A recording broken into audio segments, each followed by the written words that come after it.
Bumobo na sa higit 70 ang bilang ng mga nasawi sa magnitude 6.9 na lindol sa Cebu. At live mula sa NDRRMC Operations Center sa Quezon City, nasa frontline ng balitang yan, si Carrie Cator. Carrie, ano ba ang latest data tungkol sa casualties mula dyan? Sa'yo rin yung bante.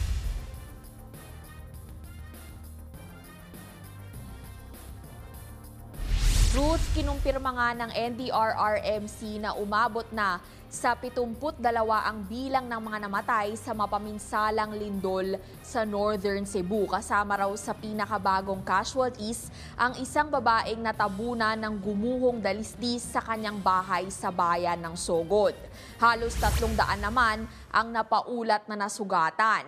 Hindi pa nakakapagbigay ang NDRRMC ng datos kung meron at ilan ang mga nawawala, pero patuloy raw ang search and retrieval operations kahit patapos na ang 24 hours na golden period mula nang mangyari ang pagyanig Martes ng gabi. Ang pagdami ng mga naitatalang namatay at nasugatan kasabay ng sunod-sunod pa rin na aftershocks sa Cebu. Ayon sa PHIVOLCS, higit 2,700 na ang mga aftershock at 14 daw dyan ang naramdaman ng mga residente. Dahil din dyan, halos 600 na ang mga nasirang bahay at higit 80 ang mga istrukturang napinsala ng lindol. Hindi rin daw madaanan ng ilang tulay at kalsada.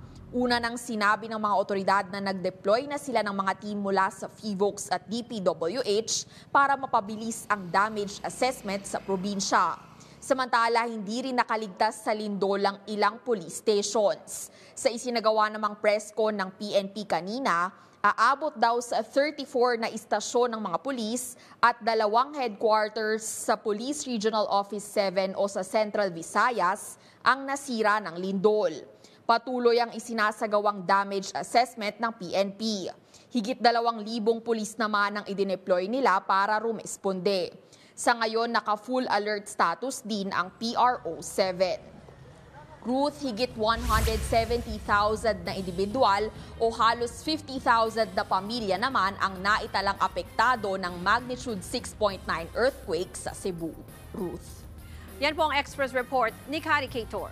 Mga kapatid, Ruth Cabalco, para sa mabilis na pasada ng mga balitang dapat niyong malaman, mag-follow at mag-subscribe sa social media pages ng News 5.